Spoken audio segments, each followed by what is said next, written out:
Senhoras e senhores, boa noite. Nós temos aqui a Ivanete, que é intérprete de Libras. Se tiver alguma pessoa surda muda na plateia, por favor. Não? Gostaríamos de pedir uma salva de palmas para ela. Pode sentar, fica à vontade, vai ser a nossa convidada. O Ministério da Cultura e a Balminas apresentam o 4º Congresso de Arquitetura, Turismo e Sustentabilidade de Cataguases, CATS 2018. Agradecemos a presença de cada um e desejamos que todos obtenham o máximo de aproveitamento e aprendizado. Com o objetivo de promover o debate e o estudo sobre a prevenção do patrimônio histórico e arquitetônico da cidade de Cataguases e região, o CATS, pela 4ª vez, está reunindo centenas de estudantes, professores, pesquisadores e profissionais que desejam compartilhar conhecimentos e experiências nas áreas de arquitetura, turismo e sustentabilidade. O encontro, cujo tema de 2018 é Plano Diretor, Desafio para Cidades de Pequeno Porte, promoverá nestes 3 dias palestras, painéis, sessões de comunicações, oficinas de capacitação, cursos, lançamento de livros e visitas guiadas. Foram muitos os que ajudaram na elaboração de mais um CATS, Congresso de Arquitetura, Turismo e Sustentabilidade, em sua 4ª edição. Expressamos, em primeiro lugar, o nosso agradecimento à Balminas, nossa empresa patrocinadora, através da Lei Federal de Incentivo à Cultura, Lei Rouanet, PRONAC 178987. A Fundação Simão José Silva, na pessoa de sua presidente, Andréia Barbosa Silva. O senhor Eduardo Alves Mantovani, presidente da Energisa. A Fundação Cultural Ormeu Junqueira Botelho, na pessoa de sua presidente, Mônica Botelho. Ao senhor César Matos, presidente da Cicobi Copemata. Ao senhor Geraldo Magela, da Fundação Cicobi Copemata. A FIC Grupo Unis, na pessoa do senhor diretor Valmir Gonçalves. A Prefeitura Municipal de Cataguases. Agradecemos as diferentes e generosas formas de apoio para a realização do nosso projeto. Aos palestrantes e professores convidados que vieram a Cataguases num fim de semana e assim garantiram o enorme sucesso do evento. Aos professores que fizeram parte do comitê científico, pois não mediram esforços na avaliação dos artigos. A equipe de colaboradores, representada por Bruna Nogueira, Rodney Rocha e toda a sua equipe, por terem sido muito eficientes na produção e na logística. Aos alunos de Arquitetura e Urbanismo da FIC, que doaram seu tempo e disponibilidade em nos ajudar na produção desse evento. Aos proprietários e responsáveis pelos bens tombados de Cataguases, pela cordialidade, paciência, alegria e disposição ao abrirem as portas de seus imóveis para a visitação de todos os participantes. Aos que contribuíram com sugestões, críticas e trabalho para a 4ª edição do CATS, o nosso muito obrigado. Nós gostaríamos também de convidar aqui para abrir a nossa noite, nós convidamos a anfitriã e realizadora desse congresso, a arquiteta e urbanista Elizabeth Kropf.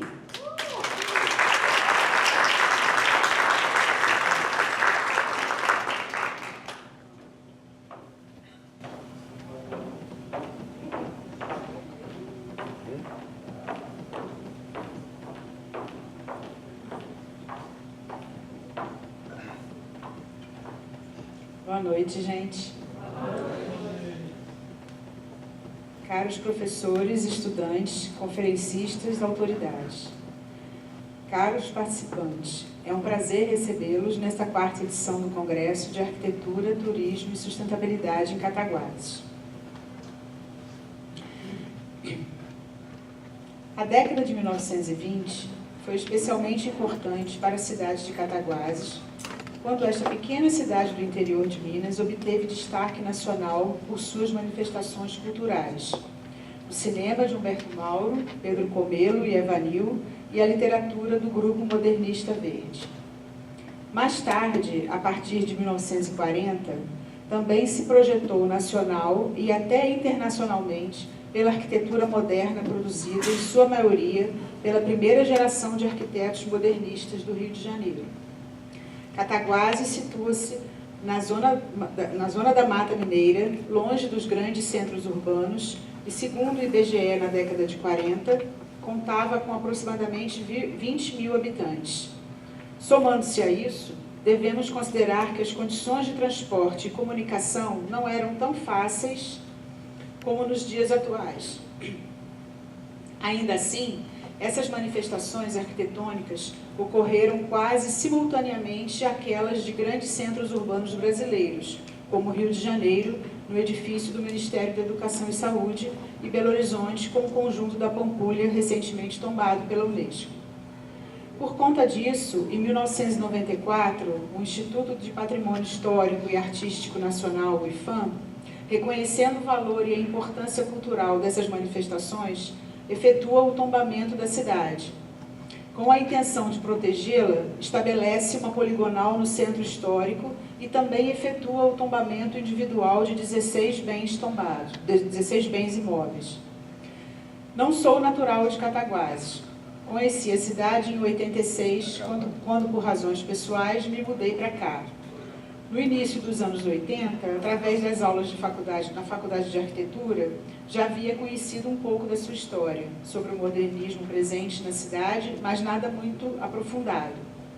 Chegando a Cataguases, deparei-me com uma dicotomia, um centro ainda parcialmente bem conservado, com grandes avenidas arborizadas, traçado urbano retilíneo, largos passeios, prédios imponentes, tanto da época de sua fundação, quanto da época modernista. Sinais de que a cidade havia vivido épocas áureas, arquitetônica e urbanisticamente planejada. Ao mesmo tempo, esse mesmo centro da cidade dividia espaço com construções toscas, até mesmo agressivas, com edificações sem projeto nem planejamento, despreocupadas com a estética e com sua relação com o entorno, comprometendo e muito a arquitetura original e a imagem da cidade. Além disso, a grande proliferação de engenhos de publicidade, que são os letreiros, ocupando praticamente toda a fachada das edificações comerciais, desde aquela época, já ocultava sua beleza e revelava a completa despreocupação da cidade para com seu patrimônio. Essa questão foi parcialmente resolvida, mas ainda encontramos alguns letreiros desrespeitando as leis municipais. Ainda, para chamarem a atenção, fachadas das lojas são pintadas com cores as mais berrantes possíveis, acreditando-se na máxima de que, quanto mais chamativo, maior a venda, esquecendo-se de que o que vende o produto é a sua qualidade, seu preço e a confiança depositada no vendedor, não necessariamente nessa ordem. A Prefeitura Municipal de Cataguases conta apenas com um agente fiscalizador em seu quadro funcional, para tratar das questões do patrimônio. Ainda existe apenas uma arquiteta na Prefeitura Municipal para tratar de assuntos variados, inclusive o patrimônio. Assim, por ausência de pessoal, pela falta de regulamentação na aprovação de obras novas ou de reformas, pela ausência das diretrizes sugeridas no tombamento e pela demora na aprovação dos projetos pelo IPHAN, continuamos a observar construções fora do contexto original da cidade, assim como a desobediência às diversas normas e leis municipais, como é o caso dos letreiros e das fachadas citadas acima. Há o caso também dos famosos telhados metálicos, feitos da noite para o dia por pessoas não habilitadas, podendo causar desastres, alterando significativamente a perspectiva urbana, gerando impactos visuais negativos e comprometendo o conforto ambiental.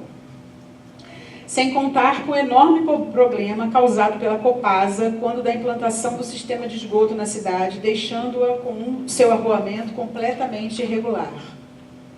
Estamos vivenciando um caos econômico na cidade. Há cerca de 30 anos, quando cheguei, não haviam moradores de rua. Agora nos deparamos com pessoas sem teto, usando a rua para morar. Ainda a situação caótica de drogados perambulando pelas praças do centro da cidade em plena luz do dia. E por aí vai. A cidade de Cataguases se caracteriza por um tombamento único no Brasil, pois possui um núcleo urbano de arquitetura moderna muito heterogêneo, porém riquíssimo, composto de edificações residenciais, cinemas, praças, colégios. Diferente de outros conjuntos urbanos brasileiros tombados, Brasília, por exemplo, que se destaca por um tombamento na sua maioria institucional. Para que a preservação do patrimônio histórico seja uma ação eficiente, é necessária a participação cidadã. Mais que a divulgação eficiente dos programas e mecanismos de proteção, é necessário acercar a população do meio na qual ela vive, fazer com que as pessoas conheçam a história da sua cidade e que, a partir daí, tenham pertencimento por ela, além de socializar a necessidade das ações referentes ao patrimônio e aos benefícios sociais e econômicos que essas iniciativas podem trazer. Finalmente, cada solução implantada na cidade deve procurar ser execuível, com possibilidade de correção de rumos. Para resolver novos problemas, grandes ou pequenos, é preciso identificá-los, conhecê-los e, a partir desse momento, planejar novas soluções, sejam elas do ponto de vista tecnológico, econômico, ambiental ou social. Dessa forma, é fundamental a conscientização do poder legislativo na elaboração das leis que auxiliem a proteção do patrimônio, assim como a mobilização da Prefeitura no sentido de elaborar projetos conjuntos entre as diversas secretarias do município, voltados à proteção do patrimônio, e também efetivar a integração dos diferentes setores do poder público municipal para fazer cumprir as leis já existentes. É urgente a reforma do Plano Diretor Participativo de 2005. Isso eu venho falando desde o primeiro CATS em 2012, pois ele apresenta sérios problemas na sua concepção no capítulo referente ao patrimônio da cidade. É muito importante que essas leis estejam de acordo com um plano de preservação do centro histórico, tal como recomendado pelo parecer do tombamento, no sentido de estabelecer normas e diretrizes claras para as novas construções, demolições e reformas. Essa quarta edição do CATS tem como intenção reforçar a necessidade de se alertar a sociedade cataguasense, as autoridades locais, o Governo de Minas Gerais, o Ministério da Cultura, os órgãos de defesa, preservação e proteção do patrimônio cultural edificado brasileiro, para que sejam criados programas e projetos destinados à preservação e conservação desse patrimônio. Mas como se criam esses projetos com apenas uma arquiteta nos quadros da Prefeitura? Também para o aproveitamento das possibilidades turísticas e de desenvolvimento sustentável, com o envolvimento das 3 esferas do governo, IFAM, e entidades representativas, com ações que possibilitem a perenidade do projeto.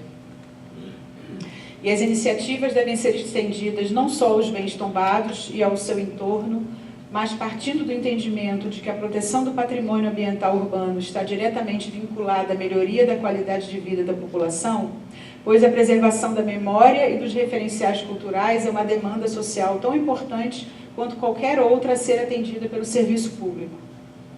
Desde o início de 2018, tive a grata satisfação de ser convidada para coordenar a Faculdade de Arquitetura e Urbanismo da FIC, a primeira da cidade. Agora, no segundo semestre, a FIC está inaugurando um escritório-escola e, como coordenadora, coloco-me à disposição da Prefeitura no sentido de auxiliar com os meus alunos em projetos em parceria com a Prefeitura. Essa parceria pode se dar em diferentes formas, como assistência técnica para projetos e construção, apoio técnico para orientar o planejamento da cidade, elaborar projetos de mobilidade urbana e qualificação de espaços públicos, elaborar planos urbanísticos voltados à requalificação das áreas da cidade e assim por diante. O patrimônio, a cultura e a memória de uma cidade são traduzidos de inúmeras formas, desenhos e elementos urbanos. Viver em contato com esses elementos permite construir o legado cultural e a sensação de continuidade sem deixar de vivenciar o presente. A cidade dos séculos XXI precisam criar alternativas concretas para a solução dos problemas das exclusões e das injustiças. E a diversidade dos possíveis usos dos recursos naturais e sua importância para a manutenção da qualidade de vida faz da gestão ambiental e urbana um conjunto de princípios e práticas integradas que exige uma abordagem honesta e multidisciplinar. Bem-vindos a Cataguases. Obrigada.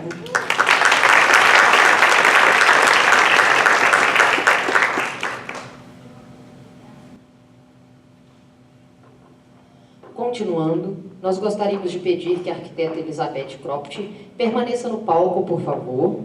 para a apresentação do painel Entendimento dos moradores da cidade de Cataguases sobre patrimônio histórico, tombamento e preservação. Elizabeth é arquiteta e urbanista, coordenadora das 4 edições do CATS, Congresso de Arquitetura, Turismo e Sustentabilidade, membro da Comissão Técnica de Tombamento da Prefeitura Municipal de Cataguases 2011, coautora do livro A Cidade e o Patrimônio, Ouro Preto, Paraty e Cataguases, parte sobre Cataguases. Coordena a Faculdade de Arquitetura e Urbanismo FIC-UNES desde o início de 2018. Gostaríamos de convidar também ao palco para participar desse painel a representante da Promotoria do Patrimônio de Minas Gerais, Andréia Lana Mendes Novaes.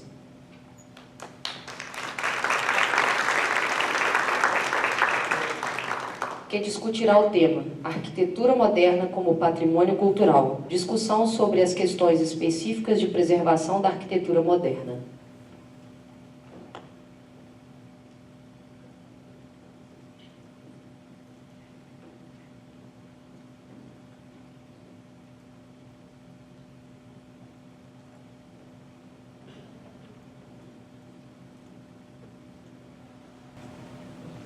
Oi? Complementando a minha fala lá, é praticamente uma continuação que eu vou mostrar aqui. Todo mundo conhece, isso aqui é o prédio da prefeitura, né? Não. Então, a minha fala é entendimento dos moradores da cidade de Cataguases sobre o patrimônio histórico, tombamento e preservação. Eu queria agradecer primeiramente a Joana Capela pelas imagens e pelas dicas e o Iago que montou a apresentação. O Iago é um aluno da FIC que montou a apresentação para mim. Bom, aqui Cataguases, né, tem um apelido carinhoso, vamos dizer assim, né, que chama-se Princesa da Mata. Esse título foi dado em 1908 pelo jornalista Rebeldino Batista e a música de maestro Raimundo Correia. É um período, na época, né, 1908, de 1880, mais ou menos, até 1920, por aí, Cataguases teve um crescimento muito grande. E, por conta disso, ela conseguiu superar a crise do café e retomou o desenvolvimento econômico através de outras indústrias. No caso, a produção agrícola e a criação das indústrias de energia elétrica e tecido. E por conta disso, a gente tem muitos imóveis daquela época. Por exemplo, em 1890, o Engenho Central e teve o primeiro banco de Cataguases, em 1890. Está demorando? Apontar o negócio para o computador. Tem que apontar para o computador. Ô, Bruno. Aponta para o computador. Isso. Aí. O prédio da prefeitura, né? 1895. Opa. O Teatro Recreio, de 1896, parece que pulou aqui aqui é a fachada dele, não existe mais. Tá? Infelizmente, ele é no lugar do que hoje é o Cine Teatro Edgar. Aqui é o interior do Cine Teatro. Ele tinha mais ou menos 400 lugares, enquanto a população de Cataguases tinha mais ou menos umas 5.000 pessoas.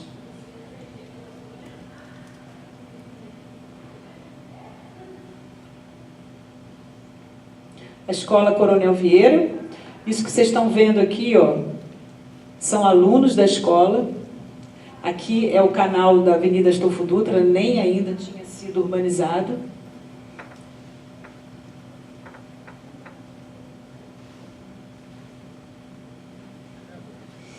Aqui é a Praça da Estação, mas essa foto já é de 1930. Acho que pulou uma coisa aqui.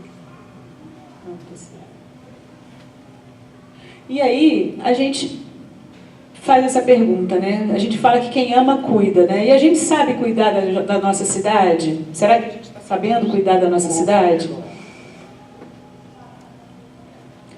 Aqui é um prédio do crédito, do antigo Banco Crédito Real, de 1898.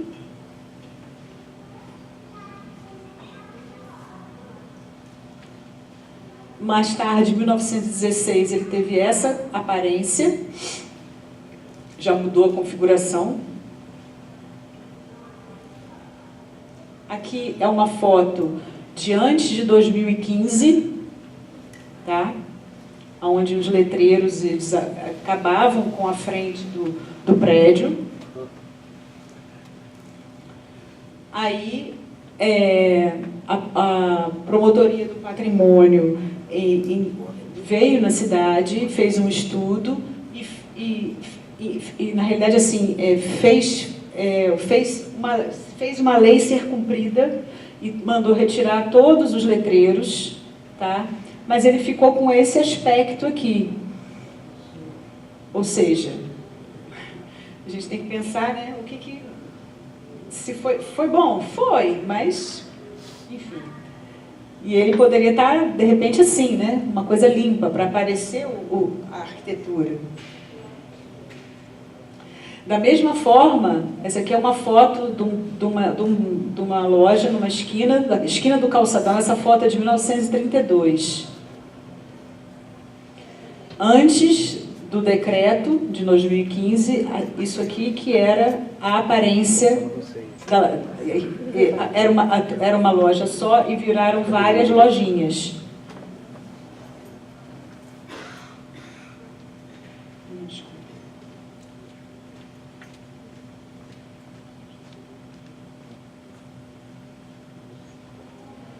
Hoje, depois do decreto, tiraram os letreiros grandes, mas o que os comerciantes fizeram para chamar a atenção? Isso aqui está um carnaval, né? Ou seja, um imóvel que era para ser um imóvel completo, né, e terem apenas os letreiros pequenos aqui, né, no meu entendimento, os letreiros tinham que ser, inclusive, padronizados e não cada um de uma cor. Eles, não contentes com o letreiro pequeno, para chamar a atenção, botaram amarelo, roxo, vermelho e assim vai, né? Então, a ideia da despoluição por conta da retirada dos letreiros, tem que ficar se perguntando se valeu a pena, né? Ou se valeu a pena, não, se teve o intuito, né? Se teve a consequência que deveria ter. E aqui seria uma proposta, se pudesse pintar tudo da mesma cor. Apesar dos letreiros não serem ainda padronizados, mas olha a limpeza visual que isso traria, simplesmente com uma simples pintura, né? Um imóvel riquíssimo, maravilhoso, todo detalhado, e a gente passa por ele e a gente não vê. A gente não vê.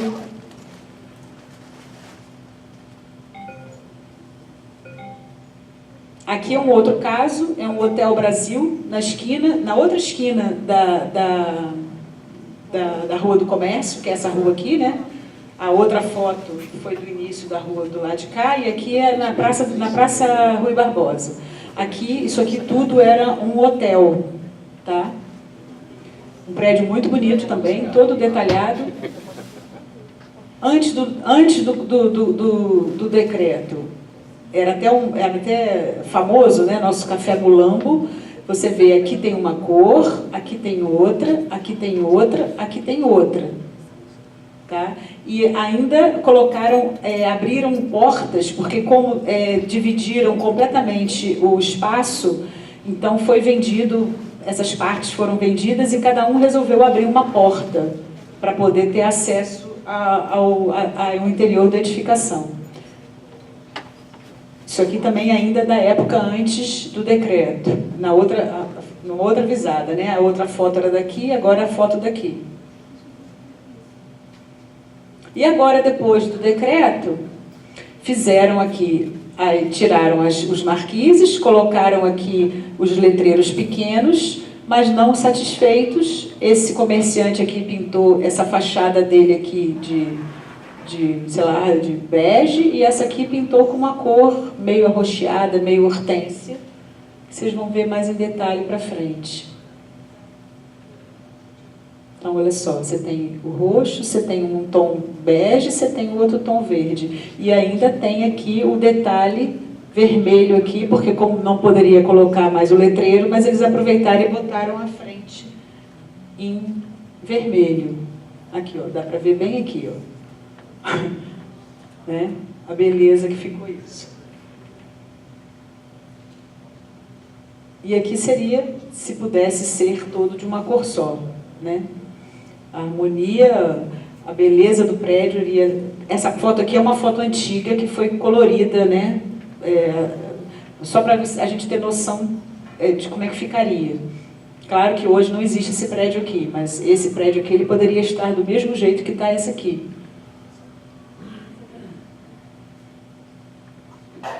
E aí vem um outro prédio bem interessante também, que para mim é o prédio mais importante que a gente tem na cidade, que é esse complexo aqui, ó. Essa foto aqui é de 1925. Ele é ao lado do Hotel Village, que ainda está bem conservado, que é uma propriedade particular, mas ela é bem conservada. E aqui é que era um banco de Cataguases e se estocava também o café, que aqui é em frente à estação ferroviária. Se estocava o café para o café ser colocado nos trens e ir para o Rio de Janeiro. E agora, com o advento do trem, que está tendo agora um trem, né, que vai começar, se não me engano, no início do semestre do ano que vem, um trem que faz Rio-Minas. E o ponto final do trem vai ser, essa visão aqui, nós estamos aqui na estação ferroviária olhando para o prédio, tá? Na foto atual. Então, as pessoas que vêm lá de Três Rios, parando em todas as estações ferroviárias, conhecendo a história e tal, quando ela chegar em Cataguases, ela vai ver essa beleza aqui, né? Quer dizer, vai ser um cartão postal, né, de quem vem fazer turismo na cidade, né? Aqui é uma outra foto. Em 2013, eu consegui, com muito esforço, fazer a farmácia Pague Menos tirar a marquise que existia aqui, para poder aparecer a fachada do prédio, tá? E conseguir convencê-los disso, que foi muito custoso, porque eles queriam colocar azulejo, como era padrão de todas as 783 lojas que eles têm. Agora deve ter até mais, isso na época foi 2013.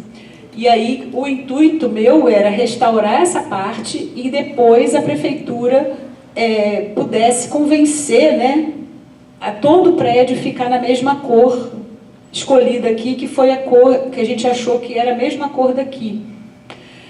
E aí a gente conseguiu fazer os proprietários da Pague Menos aceitarem essa reforma, e no final, depois que a fachada foi restaurada e que a farmácia foi concluída e inaugurada, os proprietários até me agradeceram, que foi a propaganda mais barata que eles fizeram, porque eles não gastaram com nada, porque todo mundo viu isso aqui bonito e começaram a tirar foto e colocar no Facebook, não sei o quê. Quer dizer, a memória das pessoas, né, voltou. Olha, minha mãe, sei lá, tipo assim, minha mãe fazia não sei o que aqui, eu vinha comprar não sei o que, eu vinha ao banco daqui, enfim, resgatou-se a memória, né?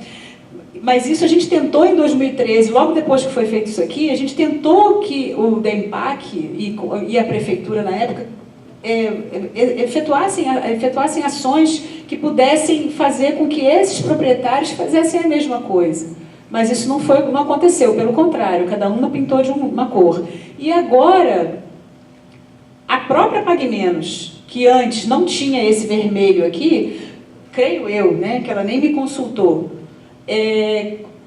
desistiu, vamos dizer assim, e falou assim, não, então eu vou botar uma coisa aqui para chamar a atenção na minha farmácia também, já que todo mundo está fazendo isso, eu vou fazer isso também.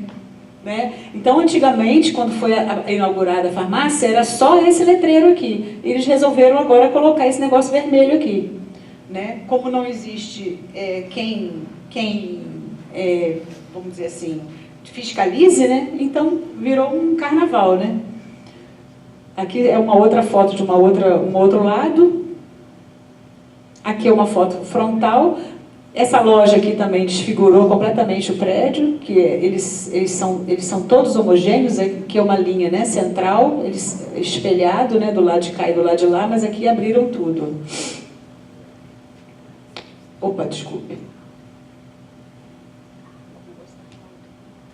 E aqui seria a nossa sugestão de como é que poderia ficar na hora que o turista chegasse na cidade, ele poderia ver um prédio reformado, cada uma com a sua lojinha, não tinha importância, mas na realidade eu acho que o prédio e os comerciantes ganhariam até mais, porque quando ele falava, ele poderia falar assim, não, minha loja é dentro do complexo azul, vamos dizer assim, né? Então a loja dele, ele ganharia a fachada inteira, ao invés de ganhar uma portinha, na realidade, se isso aqui fosse feito da forma que está aqui, né? E aí, a gente pensa que daqui a pouco... O negócio não funciona, tem que melhorar isso aqui. Daqui a pouco a gente pode pensar, será que não vão fazer a mesma coisa com a prefeitura? Né? Colocar isso aqui é só uma provocação, tá, gente? Eu espero que isso não aconteça, mas é só para pensar, por que não, né? Porque os prédios são todos da mesma época, por que não, de repente, alguém resolve fazer isso aqui? Aqui o gabinete do prefeito, aqui não sei o quê, aqui a Secretaria de Saúde, para chamar a atenção, fazer isso aqui. Né? De repente, podia fazer, né? Não vou dar ideia não, tá? É só uma provocação. Senão o pessoal pode aceitar.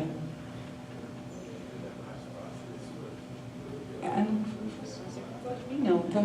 Aí. E aqui, só para não dizer que eu estou falando só de mazela, né? Aqui é a foto de uma antiga cadeia, que agora ela está fechada, e que ela é um prédio, me corrige se eu estou falando errado, Joana, é um prédio estadual, né? Que foi agora revertido para o município para ser um centro de documentação. Então, assim, uma coisa muito boa que aconteceu, porque Cataguases não tinha um local que pudesse armazenar os documentos e os projetos antigos, está tudo bagunçado, o arquivo municipal.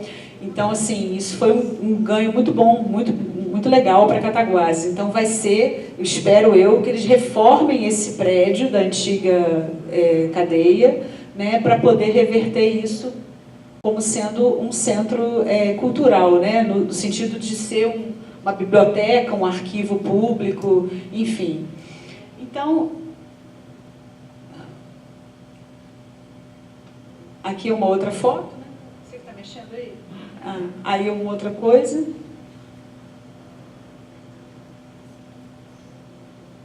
E aí, em 1967, um técnico chamado Michel Parente, do Serviço Principal de Inspeção dos Monumentos e de Inspeção de Sítios na França, esteve aqui numa missão da Unesco. E ele falou isso aqui, ó, o turismo pode com certeza constituir uma das fontes do futuro desenvolvimento da renda nacional e dar um álibi econômico aos esforços consideráveis que devem ser feitos para se preservar o vasto patrimônio cultural que se encontra há muito tempo em perigo, mas cuja perda será brevemente irreversível. Isso ele falou em 1967. E está muito atual, né? Parece que foi ontem, né? Parece que está sendo feito, está sendo falado agora, né?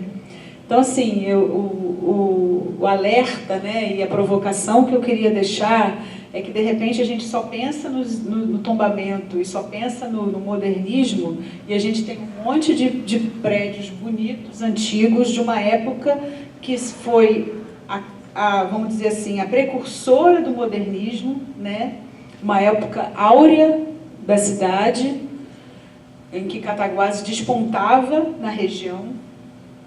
E a gente está lidando e está tratando esses imóveis da forma que eu mostrei aí. Então, isso aí seria mais ou menos um alerta, né? Infelizmente, tem alguém da prefeitura aqui? Algum vereador, secretário de Cultura, do DEMPAC? Pois é.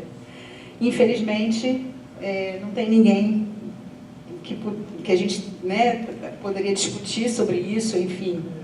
Mas não existe, as pessoas não têm interesse, mas, pelo menos, para a minha turma de arquitetura, eu acho que eu estou plantando uma sementinha aí que, de repente, daqui a sei lá quantos anos, quem sabe, né, meus netos consigam ver essa cidade um pouquinho melhor do que ela está agora. E é isso aí, gente. Obrigada.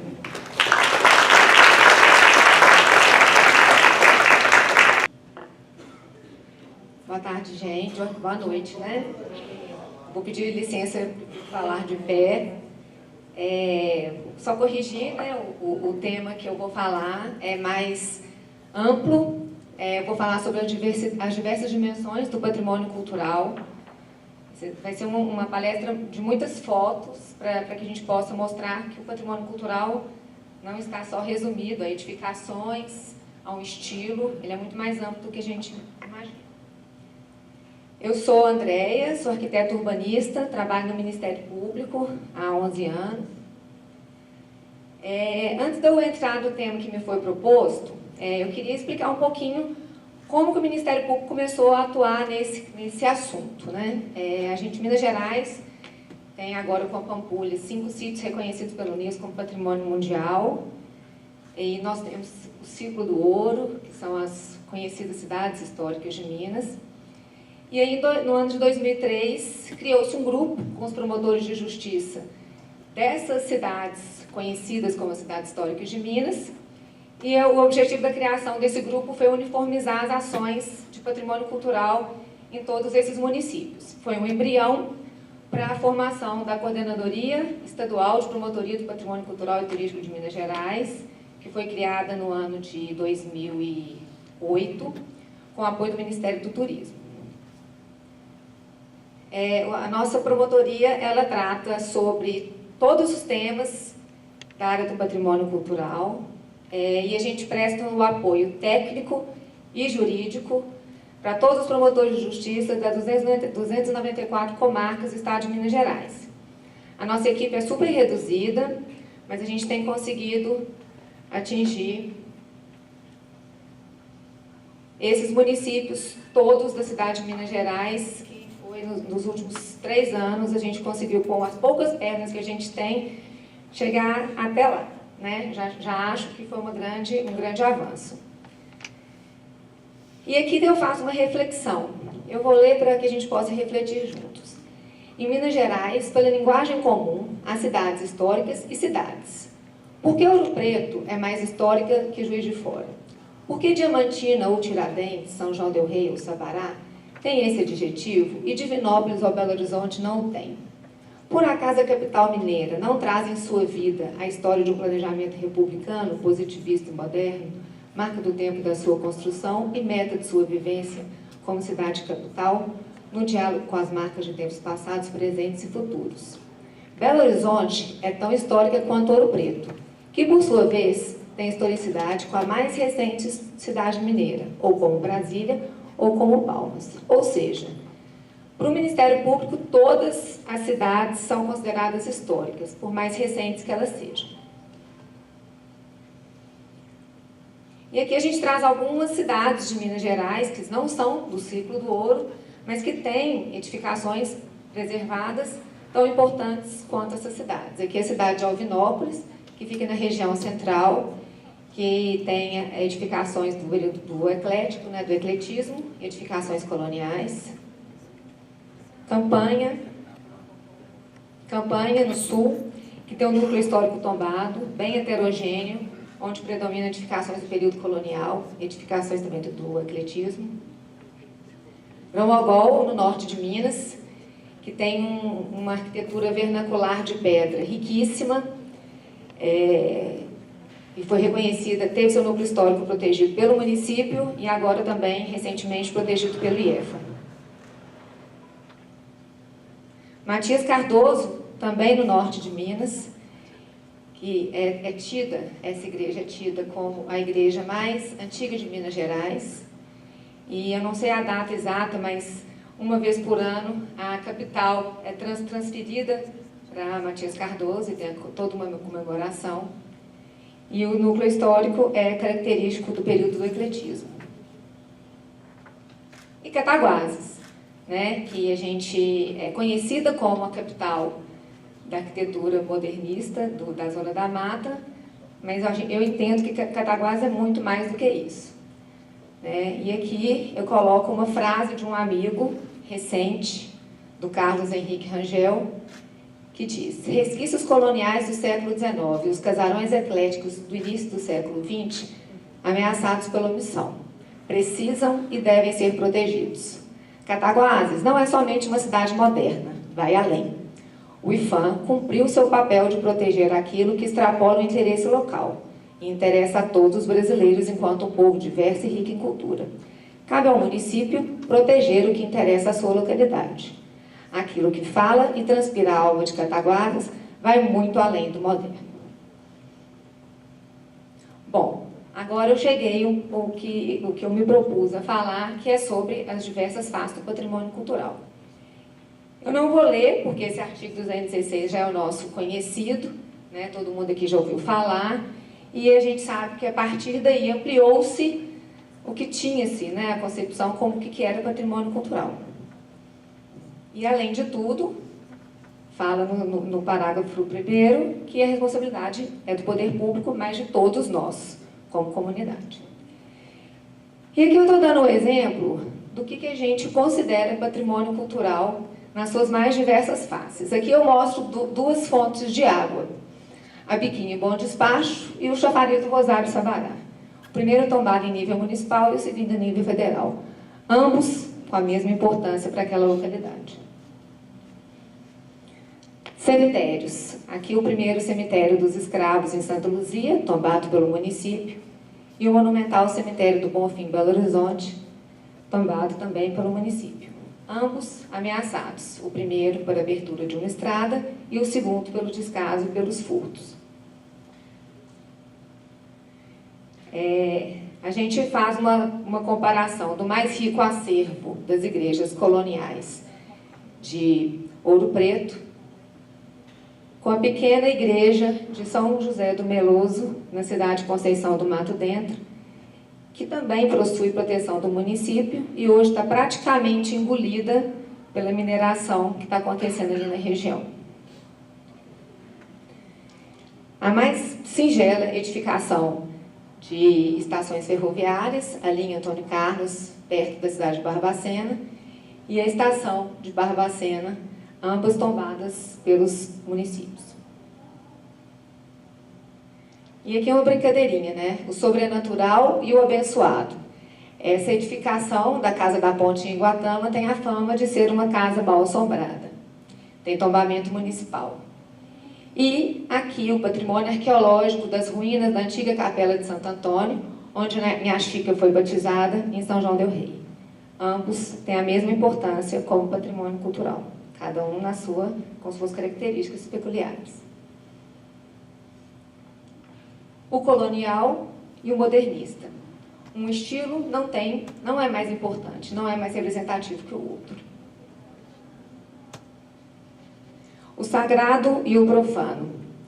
Na primeira imagem, é a Nossa Senhora do Rosário de Prados, recentemente devolvida para a sua comunidade pelo Ministério Público, depois de 30 anos que ela havia sido furtada. No mês passado, finalmente ela foi devolvida.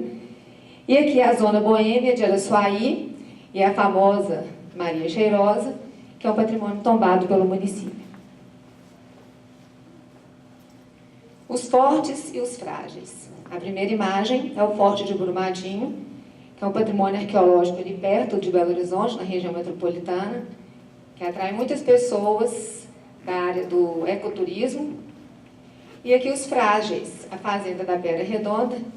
Na época que eu fiz essa imagem, ela ainda era frágil, eu digo pelo sistema construtivo, a base de terra, que é considerado o sistema construtivo frágil, e ela realmente é frágil, porque ela foi recentemente demolida. A terra e a água.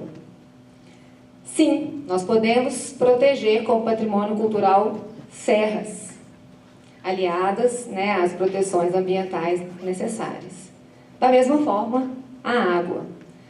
A primeira é a Serra da Moeda, que tem proteção pelo município de Moeda, que fica ali na região metropolitana de Belo Horizonte. E a segunda imagem é a Lagoa Central de Lagoa Santa, também tombada pelo município. e tudo aquilo que tem a água envolvida. A primeira imagem é o engenho de Santo Antônio do Rio Abaixo, patrimônio, é uma edificação rural tombada pelo município. E a segunda imagem é o aqueduto de Catas Altas, riquíssimo patrimônio arqueológico, também tombado pelo município de Catas Altas. Ou então aquilo que se move sobre as águas, né? Aqui a gente tem o vapor Benjamin Guimarães, de Pirapora, que é uma embarcação tombada. Infelizmente, hoje ela não está navegando mais, principalmente porque o rio não tem condições de estar com água em baixo nível e não tem condição do barco estar navegando. O tangível e o intangível. Aqui a gente representa o tangível através desse riquíssimo patrimônio industrial, que é a antiga fábrica de tecido de Santa Bárbara, cidade de Augusto de Lima. E é interessante que nesse caso foi um tombamento voluntário. O proprietário que teve a intenção de promover o tombamento da sua edificação. E o intangível, o Mercado Central de Belo Horizonte, que tem um riquíssimo patrimônio imaterial, recentemente ameaçado com a abertura, dentro das lojas tradicionais, de uma loja da Ricardo Eletro. Felizmente, ou infelizmente, a ideia, ele conseguiu abrir, ele chegou até a loja lá dentro, mas não teve procura, né? Porque a procura pelo Mercado Central não é para isso. Então a loja fechou e o mercado continua tendo o seu uso tradicional. E aquilo que está sobre a terra ou debaixo dela. Aqui é a estrada calçada, um riquíssimo patrimônio arqueológico ali na Serra da Moeda também, e o patrimônio espeleológico da Gruta de Rei do Mato, em Sete Lagoas. Todos tombados pelos municípios onde se situam. O que é visível e o que é invisível. Todo mundo conhece essa imagem. A cidade colonial de Ouro Preto. Mas quase ninguém conhece essa imagem. Isso aqui é o Morro da Queimada, é um parque arqueológico que vem... As origens de Ouro Preto remontam a esse parque arqueológico. E ninguém conhece, ninguém vai em Ouro Preto para conhecer o parque arqueológico da Morro da Queimada. Eu tenho certeza que se isso estivesse em qualquer outra região do mundo, era um dos locais mais visitados. Mas, infelizmente, aqui é negligenciado. E as formas de comunicação gráfica. Aqui eu coloco 2 exemplos. As pinturas rupestres, na Lapa da Zilda, em Carrancas, que é um patrimônio arqueológico, e uma discussão que a gente está tendo bastante hoje, lá na promotoria, que são as nomenclaturas de rua. A gente pode dizer que eles são, sim, produtos históricos da vivência do homem e que marcam algum acontecimento, alguma personalidade importante. E essa mudança de nome de rua, ela não deve ser uma coisa aleatória, né? Que muitas vezes perdem-se os referenciais de alguma história que aconteceu ali. Além de tudo isso que eu falei, a gente ainda tem vários personagens que fazem parte do patrimônio cultural. Aqui é o Menino da Porteira, na cidade de Ouro Fino.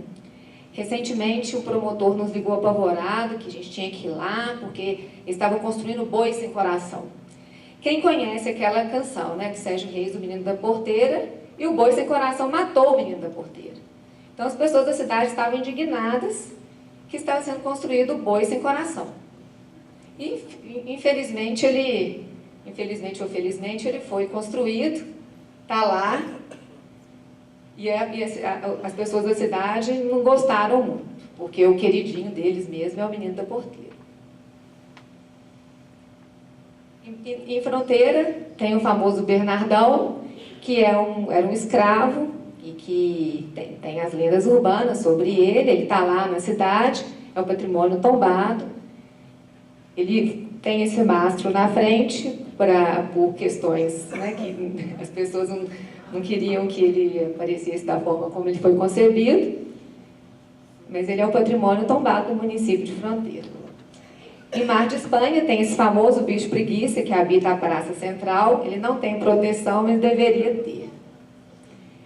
E o Caboclo d'Água de Barra Longa, ele está no imaginário popular. Todo mundo conhece o Caboclo d'Água, alguns já viram, outros nunca viram, mas acreditam na existência dele. E ele é tão famoso na cidade que tem uma estátua tem uma estátua na entrada da cidade em homenagem a ele, que é esse bichinho feio aí. Quando houve o rompimento da barragem da Samarco, na cidade de Mariana, a lama chegou até a cidade de Barra Longa, a gente vê nessa foto, e passou por cima da ilha onde morava o Caboclo. E depois desse episódio, o Caboclo nunca mais foi visto por aquelas bandas. Foi um dos patrimônios perdidos. Mais um, né? E, como a própria Constituição diz, tem que ter pessoas, a comunidade e o poder público para preservar esse patrimônio. Aqui eu coloco alguns poucos, mas para mostrar que eles são fundamentais. Dona Cândida, a fundadora do Jornal de Luz, jornal que tem mais de quase 100 anos na cidade de Luz, e ela preserva todo o material guardado, acessível ao público. Os quilombolas e moradores do povoado de Brumadinho, que preservam com grande carinho a estação ferroviária que tem ali na região, como se fosse deles. Eles que fazem manutenção, eles que capinam. As irmãs de Macaúbas, e ali o Dr. Marcos Paulo, que coordenou a promotoria durante muitos anos, agora ele não está lá mais, elas são responsáveis pela preservação do Mosteiro de Macaúbas, que é um prédio gigante, tombado pelo município, pelo Estado e pela União, e elas mesmas, com as próprias mãos, fazem a manutenção do prédio, as irmãs. E aqui as artesãs de Coqueiro do Campo, no Vale de Jequitinhonha, que se não fosse elas, não existiria esse patrimônio material, que é o modo de fazer a cerâmica do Jequitinhonha. Seu Manuel Serpa, esse senhor, ele é detentor do saber fazer do xarope do fruto da lobeira, que combate o bronquite. Sem ele, não haveria a manutenção desse saber e a sua transmissão para as futuras gerações. Os índios machacalis, que estão em estudo, o registro dessa cultura dos índios machacalis, eles perpetuam seu modo de vida e as suas tradições, e eles têm várias festas, vários cantos, teatros, pintura corporal e dança, que estão sendo preservados até hoje. Os desafios são grandes, o que mais tem é alguma forma desse patrimônio ser danificado ou comprometido. Aqui a gente cita alguns, como por exemplo o avanço da tecnologia, que as antenas e as torres estão instaladas nos locais mais inadequados possíveis. Esse caso, o MP entrou com uma ação e as antenas foram transferidas para outro local. A especulação imobiliária, então aqui a gente mostra vários momentos de uma edificação em Três Corações, que resultou na demolição para a construção de um prédio de gosto duvidoso. Da mesma forma, ali em Visconde do Rio Branco, esse prédio foi demolido para criar um estacionamento. O abandono, aqui são imagens de uma edificação em Oliveira, que agora tem um núcleo tombado pelo IEFA. Essa edificação ficou abandonada por muitos anos e não resistiu e virou uma ruína. E está lá até hoje com esse aspecto de ruína. O desrespeito. Aqui é a cidade de Conceição do Mato Dentro, mercado municipal, que foi totalmente pichado. O fogo. Recentemente nós tivemos o caso do Museu Nacional, mas acontece também em todos os lugares. Essa edificação estava em processo de tombamento, foi incendiada. E aqui a Igreja Nossa Senhora do Carmo, que estava na fase final de restauração, pegou fogo. Tráfego de veículos pesados, que é incompatível com alguns núcleos históricos. Aqui a cidade de Minas Novas, com calçamento todo em laje de pedras, foi totalmente danificado por um trator. A cidade de São João del Rei, o caminhão afundou. A cidade já tem o tráfego de veículos pesados proibido e mesmo assim não tem fiscalização. Afundou. E aqui, quem não se lembra do chafariz que foi atropelado em Ouro Preto por um caminhão. E empreendimentos econômicos. Aqui o Pico do Itabirito, que sempre foi uma referência, Hoje, ele está nesse aspecto por causa da mineração. E na cidade de Congonhas, onde existia esse patrimônio arqueológico da época da mineração, o empreendimento imobiliário soterrou. E o progresso, duvidoso progresso, que é o asfalto em cima do calçamento. E muitas vezes o asfalto da pior qualidade, que felizmente em 3, 4 anos ele já não existe mais e volta o calçamento original. E depois desse tanto de mostrar os inimigos, né, as dificuldades que a gente tem enfrentado, estava comentando com um colega que um pequeno estímulozinho, as pequenas conquistas nos fazem seguir adiante. E aqui eu vou passar algumas imagens, rapidamente. Da mesma forma que o MP visitou Cataguases para fazer um trabalho em relação aos engenhos publicitários, isso aconteceu em São João del Rei. São João del Rei estava escondido por baixo dos engenhos publicitários. E foi feito um trabalho inicialmente muito conturbado, a associação comercial era totalmente contra. Como toda mudança, sempre tem aquela fase de adaptação.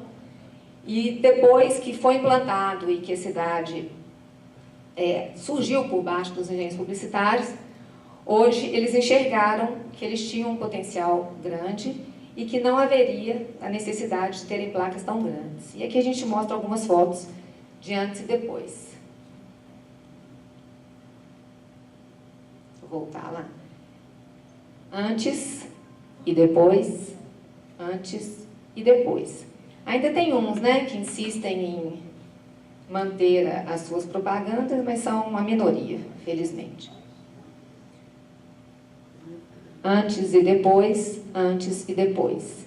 Esta edificação, depois que eles tiraram os toldos e os engenhos, eles enxergaram que eles tinham um grande potencial. E de forma diferente do que aconteceu aqui, eles tornaram a fachada toda homogênea e o prédio certamente está muito mais atrativo do que era antes.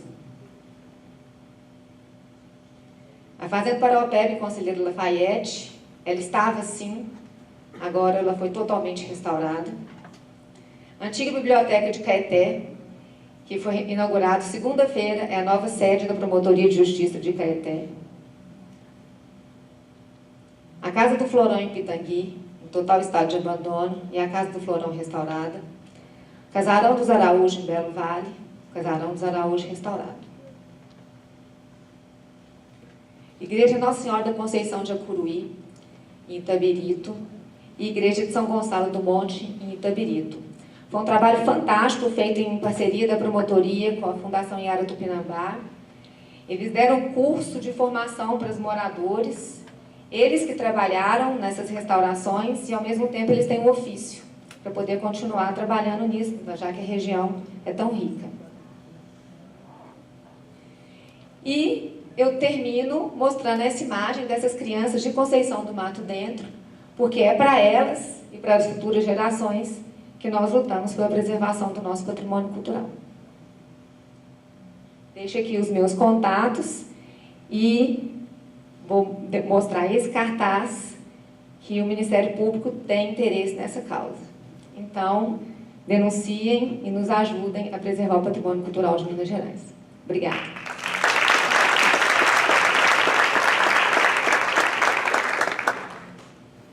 Agradecemos a brilhante apresentação de Elizabeth Croft e a representante da Promotoria do Patrimônio de Minas Gerais, Andréia Lana Mendes Novaes. Andréia Lana Mendes Novaes é arquiteta e urbanista, especialista em urbanismo e em revitalização urbana. Analista do Ministério Público, atua na Promotoria Estadual de Defesa do Patrimônio Cultural e Turístico de Minas Gerais. Os nossos agradecimentos.